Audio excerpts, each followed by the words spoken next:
Welcome to another edition of Against the Current, coming to you from the Skyline Club atop the Old Republic Building in downtown Chicago. And pleased to have as my guest on this edition, no, he's not a retired member of SEAL Team 6. He is Kevin Williamson, writer for National Review, who probably doesn't fit the profile of people who've never seen you physically, but not that there's anything wrong with not you. That there's anything wrong. No, of course not. No blue blazer and bow tie. No, yeah. So does the world really need another conservative in a blue blazer? I tell you, no, they really don't. And sorry, Tucker Carlson. This a tribute to diversity in the conservative ranks. I was kind of a diversity hire, I think, at National Review. Yeah, I suspect as much, but not based on your writing talent, because you're always enjoyable to read. Very punchy, I would say, at minimum. Your writing, acerbic sometimes. I like it, and so why don't we start right there? Because you wrote the definitive column on Donald Trump, the candidate for president, as far as I was concerned, because I borrowed it and I used it until I came to believe that he was a real deal in terms of his electoral possibilities.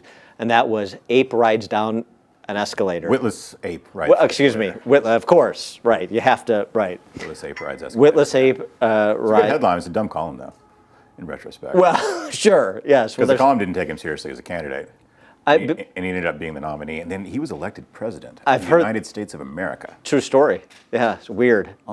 Spoiler alert. Yeah. But I think you characterized what a lot of people felt about Donald Trump when he did ride down that escalator and spent his announcement press conference waving around his tax returns and to try and prove what his net worth was. It was a bizarre announcement. It was back in the days when Donald Trump had to pay people to attend his press conferences. Mm-hmm. And so I guess now fast forward some, almost 2 years, well, a little over 2 years. Yeah. How is the witless ape who rode down the escalator doing, in your opinion? Still witless. Is he stumbling into some insights? No, I don't think so. I think he's pretty bad at his job, and he hasn't figured out what his job is. Barack Obama had a similar problem, and they're not very similar men, obviously, but Barack Obama spent 8 years being president, never figuring out that his job wasn't to give speeches, that his job was to administer the federal government. And Trump has not figured out that his job isn't Twitter. My job is Twitter, and his job is to be president. Trump is fortunate in that he is surrounded by a pretty good team. Something even Bob Corker had conceded. Yeah, sure. His critics. Rick Perry's a very capable guy. Scott Pruitt's a very capable guy. Mike Pence is an embarrassing minion. But other than that, he's got a pretty good team. Nikki Haley's very capable. He's surrounded by basically good people. And to the extent that they're the ones actually running the government, then you see some good results. There are good things going on at EPA, and there are good things going on in the courts. It is nice to get the Supreme Court nominee and all that stuff.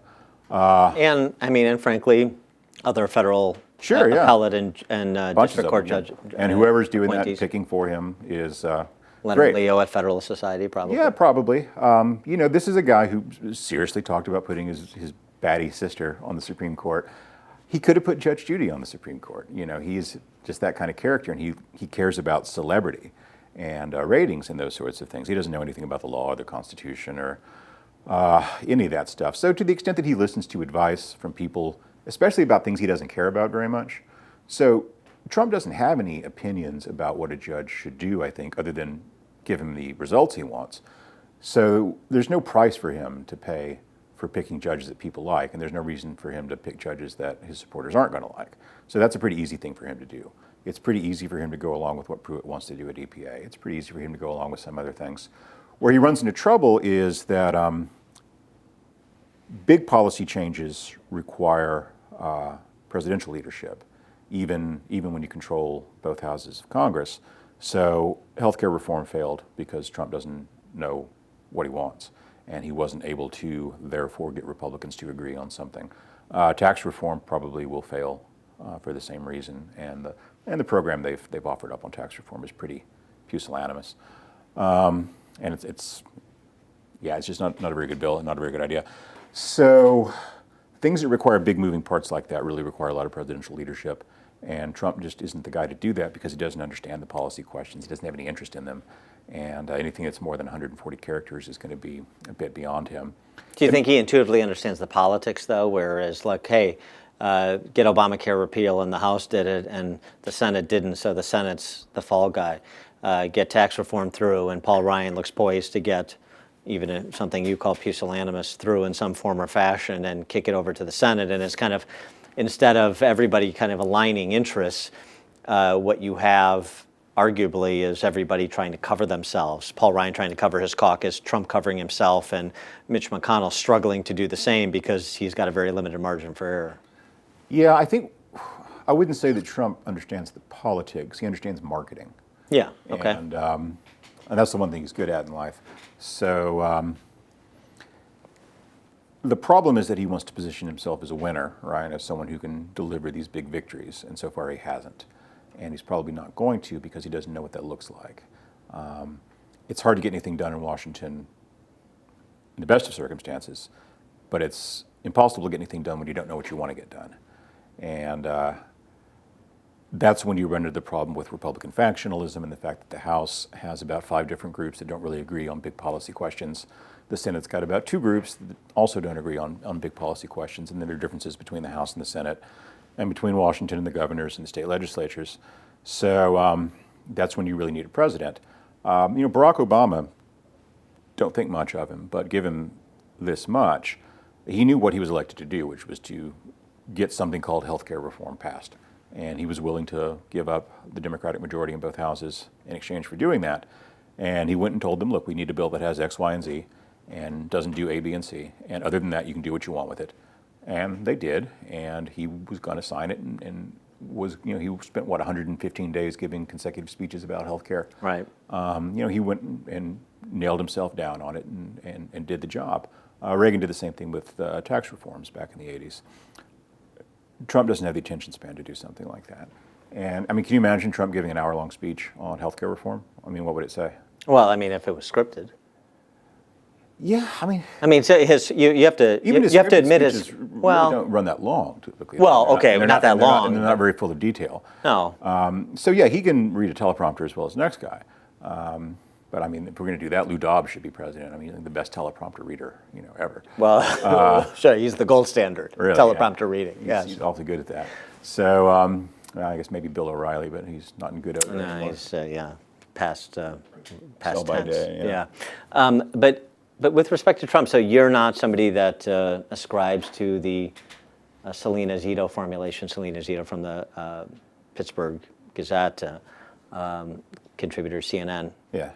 Don't take him literally, but take him seriously, that he's directionally right about immigration policy, about replacing Obamacare, about reducing tax burdens, and very much like Reagan, some would argue, he kind of takes the top line and says, okay, you, the mechanics of public policy, Paul Ryan, Mitch McConnell, you figure it out and get it to my desk. Yeah, I like Selena a lot, but I've always thought that was a stupid expression, and I still think it's a stupid expression. I'm going to tell her you said that. Please don't. She'll hear about it, I'm sure. She'll drop me a note. Reagan spent decades giving speeches about public policy and arguing about public policy and writing about public policy, reading serious books about public policy. When I worked at the Institute for Humane Studies, there was a letter. George Mason, we found a letter in a filing cabinet to Baldy Harper, the guy who founded the organization back in the 40s, I guess, and he'd sent young Ronald Reagan a bunch of books, and Reagan had sent him a note back, thanks, getting in the middle of Hayek now, and that sort of thing. So he was he was a more serious guy than people gave him credit for because he was an actor and he was charismatic, and so it was easy to write him off as a performer, but he was a bit more than that. Trump's arguably a better performer than Reagan was, although he can only play one role, which is Donald Trump. He's not going to do a reprisal of King's Row. No, he's probably not. Funny thing about Reagan and books, he took an interest in The Fountainhead, but not because he was really very sympathetic to Ayn Rand's views, but because he wanted the role in the movie that ended up going to Gary Cooper eventually, but he didn't get that. He would have been a great Howard Roark. He would have been a pretty good Howard Roark. Well, I'm sure he didn't. He must have read Whittaker Chambers' review of Atlas Shrugged in National Review, your outlet, and said, well, Ayn Rand is not for me. It's funny. the Rand people are funny, and they're a cult. I mean, they're a cult. Now you've done it. So Now you've done it. I was All at right. a meeting of one of the various Rand organizations. I forget, because like any religion, it broke up into sects immediately. And some guy was there, and he wanted to talk to me about National Review and stuff. And he said, "You know, think there's maybe some opportunity for us to do some things together in the future, maybe like, co-sponsor an event or something, kind of conservatives and libertarians and objectivists." And I said, "Oh, that sounds interesting. We can talk about it." He said, "Okay, well, the first thing you're going to have to do is purge that Whittaker Chambers review." He actually used the word purge, off your website, out of your archives and stuff. And I said, "Dude, that was 20 years before I was born. This was written, and it was probably 20 years before this guy was born too."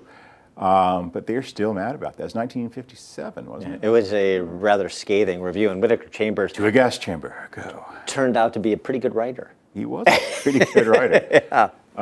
Better than Rand was. I wrote a piece about her a couple years ago, Rand versus Steinbeck, and specifically Atlas Shrugged versus The Grapes of Wrath. Steinbeck was a better writer, obviously, than Ayn Rand was, but I think Atlas Shrugged is actually a better novel than The Grapes of Wrath, which is a terrible novel. Steinbeck's worst work by far, I think. What? I mean, we're off on this tangent, so Sure, let's yeah. go. Let's continue on.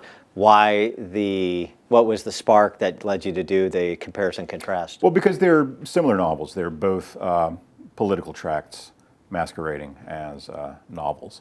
And right around that time, I guess, one of those horrible Atlas Shrugged movies was coming out. And sorry, guys, including one of my friends who was a producer of one of those, but they were horrible. Digging a hole. And they were horrible. And so I was thinking about Grapes of Wrath, because I wanted to write something about Grapes of Wrath because it's so bad. I think I had maybe written a paper about it in high school, and I felt the need to revisit it at some point in Sure. life, just to stomp it one more time, because it's such a bad. I mean, just the writing is just terrible, and this really hokey dialogue of people talking in these kind of Marxist cliches and things. So yeah, it's a lot like Atlas Shrugged, but I think Atlas Shrugged is actually a slightly better novel. So now if we could, bring it back to bring it back from the Dust Bowl to. I hate talking about Donald Trump, so I changed the subject. Yeah, well, I understand, but He is the as, president of the United as you States. pointed out, he did, it turns out, win the presidency, and so he's in an important position. The thing with Never Trumpers, and were you a Never Trumper? Is that fair to say? Did you vote for Hillary? I don't vote. Oh, of course. Because you've done the math, and it turns out that your vote's not going to make the difference, or why? Well, there are lots of reasons I don't vote, but operationally, I've spent most of the last decade either in Texas or in New York City. My vote is not going to sway either of those places. Yeah, I think that there's something defective and deficient about our government, and voting is a kind of sign of consent that I don't want to give right now. So I just don't do it. So now, okay. So let's see if we can nail you down on the political spectrum a little bit then, or at least philosophically where you're coming from. Your North Stars, or where you kind of characterize yourself on the spectrum as the political spectrum. Yeah, Probably that other spectrum. I should too, be a little specific. Bit, yeah. I'm on all sorts of spectrums. Because you're the critical of Rand, but you're not certainly a conventional, Republican Party reptile or an O'Rourkeism, and but you're kind of a conservative, but you are a conservative revolutionary of sorts, I suppose. I describe myself as an Eisenhower anarchist. Of course, yeah, the obvious, yes, the Eisenhower anarchist. So, yeah. Did you have your organizational meetings in a phone booth, or Very would you if small. they still existed? Yeah, if there were still phone booths. In fact, where did I see a phone booth a while back? I was in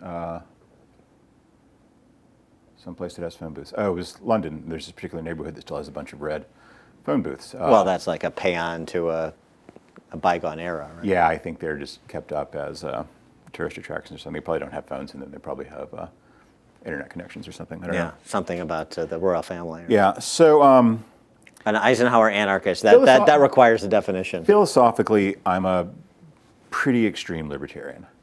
I'm not entirely convinced the federal government's even really entirely necessary. So are you somebody that wants to like relitigate the Articles of the Confederation? It's Murray Rothbard's thing, bring that back. No, because I think philosophy is of limited use when it comes to government and politics. So that's why I describe myself as an Eisenhower guy, because I'm a very old-fashioned conservative as well, and I believe in doing things slowly and iteratively, making small reforms rather than big sweeping things, and letting what works continue to work, and looking at reform in other places. So one of the mistakes people run into in life, I think, is taking their own ideas too seriously and saying, well, I've got this big idea about how government should be. Let's make a radical change in a country of 320 million people who don't actually have a lot in common in some circumstances, and see if we can just magically make that work out the way it does in my imagination. A lot of really bad political decision-making comes out of that kind of thinking. So I try to avoid that to the extent that I can. Plus, you're a big fan of the highway interstate system. Man, that's the worst thing about Eisenhower. I love Dwight Eisenhower, except for the damn interstate highway system, Yeah. which is a real fiasco in my view. But that's another cranky subject. So yeah, take things slowly, be reasonable about stuff, don't be too much of an ideologue about anything, and cherish the functional institutions you have, because those didn't get there by accident, and they're hard to recreate when you mess them up. So the appeal to national view was Buckley's formulation that you're standing athwart history yelling stop? Something to that, yeah. I stand athwart history yelling something else typically. Profane. That can't be said. You're in front of the cameras, but yeah, that was actually, I was going to do a podcast once, and I was going to call it Standing Athwart History Yelling, and they're like, no, you can't do that. Go make love to yourself. Yeah, something like that. Right. And yeah, so there's operational politics, and there's, what you believe in terms of kind of theoretical philosophy, and there's not a lot of reason to try to make those get too close together. And that's where people like Barack Obama went really wrong with things, and where the populists right now behind Trump are going wrong with things. They think that they can make these radical changes and that they're going to come out the way they do on the blackboard. And societies are, in fact, really complex, and they are organic, and they self-organize in ways that aren't intuitive and can't be predicted in advance. But one of your colleagues over at NRO, Victor Davis Hanson, VDH, yes, as we call him in the industry, yes, we do, suggested that Trump's entire value proposition as a candidate for president came down to a single sentence, and this is, to me, the best summation that's been offered. All those elites that you know in politics, in media, in business, in Hollywood, I know them all, and they're even worse than you think. And so it was Trump as a response to civic institutions that were, frankly, melting down, and elites that were exposed as illegitimate. And he rode that revolt to the White House. And so is there something to that? And what does it speak of the path forward with respect to civic institutions that form the cornerstone of a free society? Yeah, as someone who just described himself as an Eisenhower guy, let me go ahead and contradict myself and say nostalgia is stupid, and nostalgia is poisonous, and nostalgia is a big part of what's wrong with our politics right now. People of Trump's generation, people say my father's generation, there was a very unusual period in our history right after World War II, in which we were essentially the world's surviving industrial power. All the other countries had basically either been bombed to smithereens, or they were backward countries that didn't have much in the way of industrial capacity to start with, or they had had almost all their industrial capacity converted to military purposes, and it's very difficult to reconvert that for some of these places. So we did kind of stand athwart history there for a moment, yelling forward. And to be fair to you, of course, Ike on the way out warned of the military-industrial complex. Sure, he did. And but what happened during that period of time was that people got really romantic expectations about what life is like, and then specifically economically, because it was a really, really big booming economy for a long time, although there were more recessions during that time than people remember. I think there were 3 in the Eisenhower administration, and one of them was a fairly serious one. So it wasn't as rosy as people remember it, but that false memory is something that very much informs the way we think now. So people think that the fact that you can't get a high school degree, go turn a wrench in some mythical factory, punch a time card, and from that have a life in which you can buy a house, a new car, support a family, including a wife who doesn't work, and then retire and have enough money for retirement and health care for the rest of your life after working for 40 years.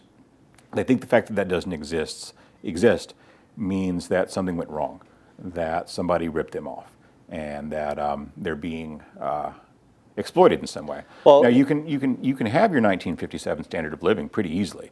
Go back and look at the houses people actually lived in 1957. See how many American homes then didn't even have plumbing still at that point, especially in the South. You can have your 1957 standard of living on minimum wage right now if you want to, but nobody really wants it. What they want is this imaginary version of it where there was no competition for the American working class and the American middle class, and where strong growth and employment and wage growth were taken for granted. And that's not the world we live in. Now, it also wasn't the world we lived in then, but there's something about that particular period that allows us to backward project that nostalgic representation into our current politics. But isn't there something else afoot there, kind of with the revolutionary road that you're describing? And the other thing is that those same people see that that world is accessible, and it's actually being played out by the political ruling class and its appendages. In other words, if you're a member of a public sector union, if you're in Northern Virginia and you work for the federal government, sure, that actually is the case. What you're describing that is mythical is actually the reality for people that are employees of the federal government, employees of their state and local government. I mean, we see it here in Chicago and Illinois, where the biggest employers are Cook County government, City of Chicago government, the Chicago public school system, and these individuals are making 15, 20% more than their private sector counterparts before you factor in the health care and the pension benefits. Right. Yeah, no. I wrote a little book about Detroit a few years ago, which I think is actually about to be republished, and I'm going to promote myself in a collection from Encounter Books. You're such a shameless self-promoter. I'm a shameless self-promoter. Yeah, I mean, it's just... So I described Detroit's municipal government as a parasite that had outgrown its host. And that is something that happens, and that's what the federal government is going to be eventually if it's not reformed. That's certainly what Chicago municipal government is. Chicago is lucky in that it's still got a productive enough economy that it's not going to turn into Detroit. Not tomorrow. Not tomorrow, but Cleveland, arguably a place like maybe Philadelphia, which is a city I like very much, but has some really severe municipal challenges. That parasitism is something that people find distasteful, and that they are legitimately aggrieved about. Sending Donald Trump to fix that seems to me like the wrong decision, because he is one of those parasites, of course. I mean, he's a guy who bragged about bribing politicians. When you pay them, they do whatever the hell you tell them to, as he said. And, he's a fairly crooked, although I don't use that word to mean necessarily law-breaking businessman, but someone who was into, buying and selling favors and getting politicians to give him the things that he wanted from them. And so you're sending Swamp Thing to drain the swamp, right? And this is not maybe the best strategy. And because Trump thinks that is how business is supposed to be done. Right. And he thinks that the problem with the United States isn't this so much, although he certainly isn't that the ruling class and the elites are corrupt, but they're corrupt in a way that's not effective. So he thinks that we're being ripped off by the Japanese because he is a time traveler from 1986 and he's still very focused on Japan. He still can't get over that they bought Rockefeller Center. Yeah. And he thinks we're being ripped off. He saw gung ho, and he's very worried about the. Right. He thinks we're being ripped off by India, and he thinks we're being ripped off by China. We're being ripped off by Mexico, and that what we should be doing is ripping them off instead, right? And that's his definition of winning. So what he wants isn't necessarily a ruling elite that's clean, or one that is honorable, or one that respects the rule of law. He wants one that's good at doing for the country what he did for himself. Well, right, but to be fair, to him. I mean, I just think that was fair to him. well, of course, but I mean, right. So this is essentially the rent seeker is decrying rent seeking. Yeah. Right. But he is pointing, and this is what populists do. I mean, he's not a conservative; he's a populist, and conservatism is populism. But he is. I should point out right now that he's a literal rent seeker. I'm charging the Secret Service. Well, okay, on yeah, okay, like that, yeah, okay. But he is pointing out that kind of I go back again, the business elites, that you have this kleptocracy that's been created at a certain level where everybody is trying to leverage the government to be a shield to protect their interests or a sword to impose punishment on their enemies or their competitors. And he's calling that out. Is he hypocritical in doing so? Perhaps.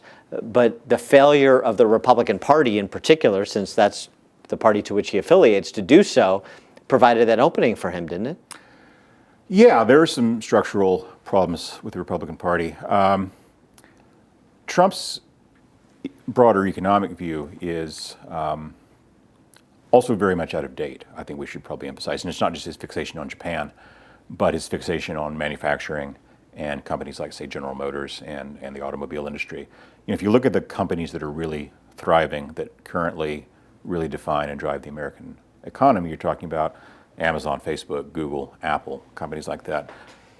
They are not looking for favors so much from the Trump administration, and they are not feeling like they're being outcompeted by the Chinese or the Indians because they can use what's going on in those countries to their own benefit. They can do manufacturing there. They have large markets in those places. They recruit. They are truly global companies. And this is, beyond the ken of Trump's understanding of what economic policy should do and how the national economy works. He's a mercantilist. Yeah, basically. Neo-mercantilist. He doesn't know enough to be a mercantilist, but if he did, he would be. He's kind of an Archie Bunker, So, the Republican Party is institutionally weak, and both the political parties are weak right now. There are various reasons for that, but they've been deliberately weakened for about 100 years because the parties were seen as corrupt and the smoke-filled rooms and all the rest of that stuff. Although, as it turns out, the smoke-filled room is maybe a better way to select nominees than, say, social media and reality television is, and currently pretty bad broadcast journalism. So the parties are weak, and one of the things that's not well appreciated about our culture is the power of celebrity as a kind of abstract thing. So if you look at social power, cultural power, politics is right about here, and celebrity is way up there. And so Trump comes from that world. It comes from the world of celebrity, and it's easy to use that kind of social and cultural horsepower to basically buffalo an organization that's as weak as an American political party. And so, I would argue that we've seen two successive presidencies do that. Barack Obama is a Rorschach ink blot. Trump is a Rorschach ink blot. Different disaffected populations. Yeah, the difference is Trump is famous, and Barack Obama wasn't. He was famous in the political world. Yeah. No one knew who the hell Barack Obama was. That's right. No one cared. There was no reason for them to. So I think that I was surprised that this celebrity opportunism came up in the Republican Party instead of the Democratic Party, because the Democratic Party tends to have happier relationships with Hollywood and the general world of celebrity, although that was a mistake on my point in retrospect, because the Republican Party is so starved for celebrity that they will get into bed with, Ted Nugent and people like that, and that they've got the guys from Duck Dynasty explaining Middle Eastern, social affairs to you on Fox News. They're fine guys, but they don't really probably know very much about the internal politics of the Middle East. Hard to get that from I have to rally to the defense of Phil Robertson on that. Yeah, okay. So Republicans are starved for celebrity. So if you're a minor celebrity, the Republicans will just run to you. And we've had a couple of good ones. We had Ricardo Montalban, and I like Pat Sajak. Sure. And maybe Clint Eastwood. But other than that, you start scraping the bottom of the barrel pretty quickly. And so a guy like Trump comes in. So he's a reality television show host. He's not really this big successful executive, but he plays one on television, which for the purposes of American culture is good enough. And so he came out and he sort of stayed in character. And the role he played on television was the role he now plays in politics. And it's amazing how people have fallen for it, that people can't tell the difference between entertainment and reality at times. But then again, I guess, of course, we've actually made a conscious project of blurring those lines for a few years now. Yeah, but the problem with your argument is that you've conceded certain points about Trump being right, whether he was, he lurched into an insight accidentally, Chauncey Gardner style, or he didn't. I just watched that movie for the first time a couple of weeks ago. Being there? Yeah. You should really watch all of Peter Sellers' oeuvre. It's so relevant. But here's the thing. You mentioned in your recent piece, Elizabeth Warren and Donna Brazile have just vindicated Trump about the Democrat primary being rigged for Hillary Clinton. Yeah. Directionally correct. Directionally correct. Yeah, the tragedy is that the Republicans weren't doing the same thing and rigging it for Ted Cruz or someone like that. So what I argued in that piece, and that I think is maybe underappreciated, is I think the Democrats were right to try to exclude Bernie Sanders because he's not a Democrat. He's an independent socialist and kind of a dopey one at that. Although virtually indistinguishable, by the way, from the 21st Century Democrat Party. He's also virtually indistinguishable from Donald Trump. So I spent some time on the campaign trail with Bernie Sanders, and the way he talks about manufacturing, the way he used to talk about immigration until someone gave him a talking to about that, was indistinguishable from the stuff you would hear from Trump. And he would sit there and talk about how these, Koch brothers are billionaires for open borders who want to flood us with cheap labor from Latin America to undermine the American working class and the blue collar workers and all that stuff. He sounded like a Trump guy. Well, he sounded like Trump. So, they're two different varieties of national socialist. And Bernie's a little more of a socialist and Trump's a little more of a nationalist. And to be fair, Trump references Bernie Sanders he references repeatedly Bernie Sanders where I agree with Bernie Sanders. Sure, yeah. And the Republicans, though, if they had had a little more self-respect, which is different from self-importance, which they have plenty of, really should have done some things to reform their party in such a way as to exclude a candidate like Trump, who also is not a Republican. He's a guy who has sought office under the Reform Party, a guy who has been affiliated with Democrats off and on over the years. He doesn't really have much of a claim to standing in the party. So, yeah, you can run for president if you want. That's fine. No one can stop you. But the idea that you should be permitted to run as a Republican when you're not actually one, I think, is something that we should probably address. But how do you do that? Bill Buckley famously said one of the things that conservatives do a bad job at, Republicans do a bad job at, is picking up their wounded on the battlefield, and that you have to give room for people who disagree with you to come over to your side. And so, Phil Gramm, for example, became a great Republican senator from Texas, I would argue, started out as a Democrat congressman from Texas. Rick Perry was the chairman of Al Gore's presidential campaign. Yeah, well, exactly. Another good example. So how do you draw those lines of distinction and say, you're in and you're out? Yeah.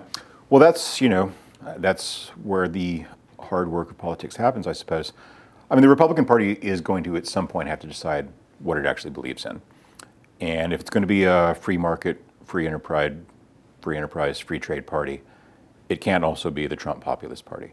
You've got to be one or the other. The immigration stuff, I think, actually really did create a big opening for Trump. And we've seen the same thing in Europe, where when the responsible parties refuse to take seriously an issue that people care about, and immigration is one of those issues, then irresponsible parties will step up and exploit it. And that's what Trump did, certainly. So, yeah, there are some things there, I think, that are worth thinking about for the Republican Party. But you're either going to be a party that believes in free trade or you're not. You're either going to be a party that believes in free enterprise or you're not. You're either going to be a party that believes in class war and using the tax code to punish your enemies and reward your friends or you're not. You're either going to be a party that has strong national defense or doesn't. And Trump is on the opposite side of where conservatives are on a lot of those questions, and on the opposite side of where the Republican Party has been on a lot of those questions. What's been interesting for me, though, is how quickly the Republicans, especially the elected ones, have accommodated themselves to Trump. And of course, the broadcast guys will always, get in front of the parade as quickly as they can. Anyone remember when Sean Hannity was in favor of comprehensive immigration reform and all that stuff? It wasn't that long ago. Yeah. It wasn't that long ago. Well, right. A good cautionary tale about watching any of the cable news networks, frankly, or I mean, really, as a radio guy, I don't. I mean, I watch some of the interviews because I have to pull clips that are relevant for a conversation on radio from television. But no, I find here's a confession. I find the inconsistency jarring and concerning. I've never watched a single Fox News program all the way through in my life. Yeah. Unless I've been on the show all the way through. Well, of course, then you have to see. And even then, I wasn't always paying attention. Right. Well, you even bored yourself. So I get tired of the sound of my own voice, don't you? No. I get sick. That's what distinguishes us. Yeah. Yeah, I do not. But it really is something. I mean, I watch Brett Baer's program mostly for Crowdhammer and some of the interplay between the two, or between the panel and Baer, because I think it's going someplace. But otherwise, kind of like the propagandizing, whether it's from Rachel Maddow or, frankly, Sean Hannity or others. Well, now we've got Laura Ingraham. That's going to be great. Well, yes. I note a tinge of sarcasm. She's the worst. Well, that tinge has now been defined. Cyclone of banality. And as for all of our Laura Ingraham fans out there, please elaborate. No. I don't want to. Okay. She's just the worst. That's the top line takeaway. Yeah. So let's talk about something kind of beyond politics, post-partisan, if you will, and that's culture. Culture drives everything, right? Politics follows culture. All these politicians that we're talking about, as you just referenced, they're at the back of the parade line. They form after the parade has, or they fall in after the parade has formed. So what about these, to borrow a C.S. Lewisism, and I'm not sure if you'll appreciate that, Daddy's not going to complain. Well, that's true. Men without chests in Hollywood and the left media, Vox, New Republic, obviously all of the Hollywood left A-listers who have been shown to be, rank hypocrites when it comes to their male feminist credentials. And I understand Ailes and O'Reilly, but what we really see going on, though, is a real purge of the left cannibalizing the left. What do you make of that? Yeah, gosh, movie stars and producers exploit their position to get attractive young women into bed. Wow. I was stunned. No, but come on. Well, there's been some interesting cultural changes, right? So think about Roman Polanski when that happened. So when the Roman Polanski business went down, this wasn't boorish behavior. This was drugging a 14-year-old girl and raping her. But Hollywood was pretty evenly divided. Some people came to his defense, and there was this idea in the 60s and 70s, and maybe it even extended into the 80s a bit, and maybe it still survives to an extent, that certain kinds of people like rock stars and movie stars and say some writers like Norman Mailer and people like that are expected to be transgressive, as they like to say, and they're expected to be sexually predatory. If you go back and look at say the history of groupies and the Beatles and Rolling Stones, Led Zeppelin, what do you think the median age of the girls they were sleeping with was back in the 60s and 70s? I don't bet know. It wasn't 25. I haven't done the I bet it was the not 25. longitudinal study. So everyone is acting shocked about things that people have known forever. And part of that is, I think, there's an interesting cultural change that's underway that it used to be taken for granted that there would be power differential in relationships between men and women, and that power differential would normally operate in favor of the man. So if you were a corporate executive, you would use your position sometimes over employees or sometimes just over women who were economically subordinate to you to organize your sex life. And movie producers, rock stars, all that sort of stuff, it kind of went that way as well. And what used to happen, though, there was a lot more cross-class marriage, right? So it wasn't unusual for a guy who was a corporate executive to marry a woman who was a high school graduate and had never had a responsible job, or had been a secretary, or was a school teacher, or something like that. Now we started to sort ourselves in a way where we marry people who are like us. And there is less of an economic and social power disparity in relationships among elites. You know, if you're a guy who's a Wall Street finance guy and you make $500,000 a year, you've probably got a wife who does the same thing, or someone who's a lot like you. She's a Wall Street lawyer who makes $500,000 a year. And so that the new expectation is that these relationships will be more equal. And I think that is something that has started to inform our culture in a way that we look at things like, I mean, some of these cases, they get hard to really make the distinction because you've got things like rape and assault, which Yes. are a whole different thing. But when you're just talking about a guy who's sort of boorish and uses his position to get sex out of women, or just who is in a relationship in which there is a very, very big differential in power. You know, a guy who's a movie producer versus someone who's an aspiring actress. Even if there's no bad behavior in there, just that power differential strikes people as inherently suspicious now. Except if it's the President of the United States and a 20-year-old intern named Monica. Yeah, I think things have changed a lot since the 90s. I think if Clinton did that now, he'd be driven from office, and he'd be driven from office by the Democrats, almost certainly. So, and I think Clinton's reputation among Democrats will, in the long term, suffer because of that, in a way that it didn't at the time. I think just our culture has changed in that way. So, things that were once seen as more or less normal are now seen as exploitative. And then you've got more extreme versions of that, of course, with, you know, the sort of Weinsteins and people like that who are not just relying on their position, but doing things that are, you know, aggressive and sometimes, you know, going right into assault if we're to believe all the accusations, and I don't see any reason not to. But what about, so Thomas Frank, who's no man of the right, has essentially, you know, what's the matter with Kansas, has essentially said, you know, one of the things that's at play here is you know, men in Hollywood and media believing that their leftist credentials give them license to behave like animals, and whether or not that's part of what's at play here. And so, I mean, you have people that don't have any real kind of power standing in the culture writ large. I mean, whoever heard of Leanne Wieseltier? Or some of these Vox reporters before the last couple of weeks, but David Korn at Mother Jones, but they're a very big deal in a small world. Well, right, so they're a very big deal in a small world. Yeah.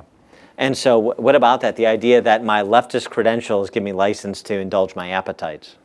Well, I don't think it's leftism necessarily, but being on the right side of popular culture. So that certainly means not maybe being a conservative. I mean, who knows what Keith Richards' politics are? Keith Richards probably doesn't know what Keith Richards' politics are. Sure. But he's on the right side of the culture, right? So he was able to get away with whatever he's done in his life for a long, long time. And or you see someone like Jack Nicholson, you know, dating some woman who's 50 years younger than him, something like that. Laura Flynn Boyle. Really? For example, yeah. I mean, this is a few years. I'm keep dating that stuff so myself. I let my subscription to Tiger Beat run out, but as one does. Yeah. So I don't think that's so much about politics as it is about cultural affiliation. So if you're, you know, Dan Quayle, or you're, I'm dating myself now. But you know, I'm thinking about the, you know, the Murphy Brown and the family values, yeah, right. you know, judgmental stuff. That makes you inherently suspect. So yeah, conservatives would get nailed for that sort of stuff in a way that maybe liberals wouldn't, but I don't think it strictly has to do with politics per se. So when you see the kind of cannibalization of Hollywood, and to some extent of leftist media like New Republic, like Vox, like Mother Jones, you don't see kind of a certain Hippocratic theme that runs through that? I mean, again, and not to say that those who identify as center-right, Roger Ailes, Bill O'Reilly, are exempt from this, but there does seem to be something that's very different and almost borderline ubiquitous, it seems, being unearthed on the left that speaks to something that's cultural.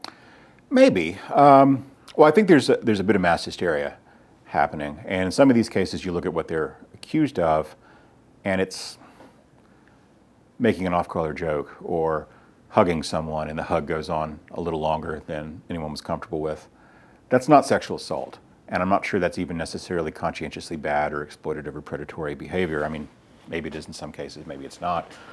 So it's a bit like what happened with the Catholic Church and the sex abuse scandals, where some of it was really truly horrible stuff, and there were men who were sexually abusing children and sexually assaulting children.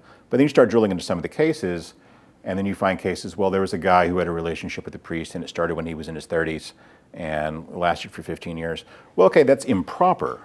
But you were a 30-year-old man or a 35-year-old man. You weren't disabled or somehow beholden to this priest. But it got presented as scandalous, not just because priests are supposed to be celibate, but because it was within the Catholic Church, which is kind of a cultural enemy if you're a liberationist. So I think that maybe conservatives get a little harder time that way than liberals traditionally have. But there is on the left right now a really virulent form of identity politics. And so this idea of white male privilege, white male heterosexual, cisgender, or whatever privilege is a big part of the reaction I think you're seeing right now. Shelby Steele recently gave a talk at the Heritage Foundation where he talked about modern liberalism essentially following like a Madame Bovary arc, right? You're living this stable. I'm for the arsenic. Well, exactly. Then that's where he goes. You're living this relatively stable but unremarkable, unexciting life, and yet it presents the opportunity to kind of to project sort of ideals that you wish you could be living, the exciting life, and so on and so forth. And it leads you to a certain wanting for what you don't have, and it leads you to kind of all kinds of destructive choices, and you just kind of paper it over with sloganeering. And I wonder if that that's sort of a part of this, that for lack of a better word, the paganism of American culture, that it's just about these kind of ideals of excitement and material wealth and status, celebrity, as you talked about before in the context of politics with both Barack Obama and Donald Trump. And that's something that we should be examining more when we talk about identity politics. Yeah, there's a strain of angry old man get off my lawn politics that we all saw Gran Torino. That says what this generation needs is a good war, right? You hear that from time to time. Now, I don't believe that. I don't believe there is such a good thing as a good war. But it is true, I think, that one of the problems of living in a very prosperous, peaceful, affluent, open, blessed society like ours is that it often seems like there's very little at stake. The difference in life between living in the 55th percentile in the United States and the 45th percentile, not that big. It's not that dramatic. And so, people wonder why, Chinese students outwork American students, or why Indian high school students outwork American high school students. It's because there's a lot at stake for them. Where you end up on the social hierarchy there and the economic hierarchy there is the difference between, having a home and not having a home, or having a decent home and not having a decent home. For us, it's not that so much. So I think that at a certain level of affluence and security and prosperity, because life seems so easy and so undramatic, that people do pursue drama and excitement in ways that are not necessarily healthy. For instance, I think that's a big part of the current problem with drug abuse among non-college educated white men who actually have a declining life expectancy right now, which is an unusual thing to say the least. It's a combination of ennui and despair, right? Where there's not a huge downside for them in life. I spent a lot of time interviewing young, pretty well off, some of them heroin addicts in Alabama a while back. So there's not a huge downside for them in life. I mean, like life outside of addiction, right? Just living an ordinary life. But there's also not a huge upside, right? So they're stuck in this place where it's not like living in Somalia. It's not like living in northern Mexico as a peasant. But they're also not going to become Silicon Valley venture capitalists and globetrotting executives and things like that. And some of it, I think, is particularly related to questions having to do with masculinity, where in a modern society with an information economy, a lot of the old-fashioned manly virtues are sort of beside the point. I mean, physical strength is not going to be a job requirement for most people in the future, not for good jobs. Physical courage, endurance, those sorts of things. They're important in some occupations for soldiers and police officers and things like that, but for the most part, they're not. They're not things that are socially rewarded the way they were, say, 100 years ago or 150 years ago, or even maybe 50 years ago, I don't know. And so for people who don't have a real clear way forward to having some kind of success, whether that's social or financial or in business or something else, they don't know how to be men, I think, in a society where those old manly virtues are not rewarded the way they used to. And you add to that the decline in the family, robbing them of source of meaning as fathers and husbands and that sort of thing. Then you've got some, men who are really truly at loose ends. And the affluence of our society and the prosperity of our society in some ways exacerbates that, because if you're not married, you don't have children, you don't have a lot of responsibilities, it's possible to remain an adolescent into your 30s or 40s or for the entirety of your life.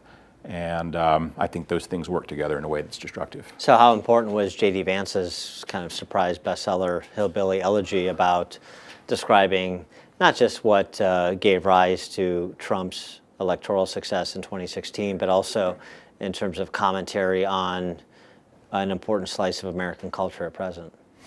Yeah, it was a wonderful book, and JD is a very fine writer, I think. An interesting part of that book, I think, is that JD's family wasn't poor. Right. There were periods, as he writes, when his household income was in the six figures. I think his mother was a nurse, if I'm recalling correctly, and maybe her husband was someone who worked for the city, something like that. And so they weren't cast into misery and disorder by poverty, but by decisions they made. And money wasn't enough to protect them from that. And I think that's true at large, that affluence isn't enough to protect us from the bad decisions we make. Well, and this is Charles Murray's book, right? The idea that people in the upper echelons of socioeconomic status don't preach what they practice. Yeah, you get these leftist liberationists who, are happy to talk to you about polyamory and things like that all day, but they live like Ward and June Cleaver. Yeah, right. They get married in their late 20s, early 30s. They have children. They send them to good schools. They're, responsible investors and homeowners and things like that. And, they may, wear their Che Guevara shirt and let their freak flag fly, as Jonah likes to say. But they don't actually live that way. They talk that way. So circling all the way back to where we started, a recent piece that you wrote about the importance of reasserting parties. Donna Brazile instigating this sort of kind of circular firing squad of the Hillary Clinton. Glorious to watch. The Hillary Clinton campaign, it really is enjoyable. And I think you rightly point out that had herself won in 2016, Brazile would be enjoying some sinecure in the White House, and you would never have heard another peep from her. No. But since that didn't happen, now she's got to write a book and cash in like everybody else, because, hey, why should her story not be told as she imagines it? But what about that? What about I told President Kennedy not to ride the back. Yeah, right. But what about make the argument for the reassertion of parties as essentially quality control operations? Sure. Well, civil society matters, right? And institutions matter. And the little Burkean platoons matter a lot in society. So if you don't have these mediating institutions like churches and professional associations and labor unions and political parties, then all you really have in politics is the candidate and, the populist passions, the democracy that John Adams warned us about. And that is a recipe for demagoguery, which is what we're getting right now, of course. Trump is a demagogue, and his likely challengers on the Democratic side will be as well. Elizabeth Warren is trying to figure out how to be one. It doesn't come naturally to her because she's afraid of people. I watched her campaign once. It was that, what do they call it, Evacuation Day in Boston? Is it the morning of St. Patrick's, the morning after St. Patrick's Day? Yeah, it was the day after St. Patrick's Day. And so it's a typical Boston Irish thing where there's an open bar at 7 o'clock in the morning, and it's a big democratic thing, and everyone's, clapping and singing Irish folk songs and stuff. And watching Elizabeth Warren try to sing Charlie on the MTA and like shake hands with people, she's like, she does the thing I call the Huntsman fade, which is from John Huntsman, who was also a candidate I liked in some ways, but not much of a populist. Does she also wear a smoking jacket during debates? So the Huntsman fade, he would do this at when he's campaigning. He would go in to shake someone's hand, then he goes like, "Hey," and he just sort of backs away from them. And Elizabeth Warren does the same thing. So she's not going to be much. Well, of a demagogue, she's so. But they'll find one. She's so fearful because of her experiences being chased around faculty lounge tables by Harvard professors. Right. Yeah. Allegedly. Yeah. Less said about that, the better probably. But so forget. I was going to make an Indian joke, but no, please, I'm not going to. Yeah, forget Pocahontas for a second, Crocodjuia or whatever. On the Republican side, quality control. Yeah. So that's what political parties are there to do, right?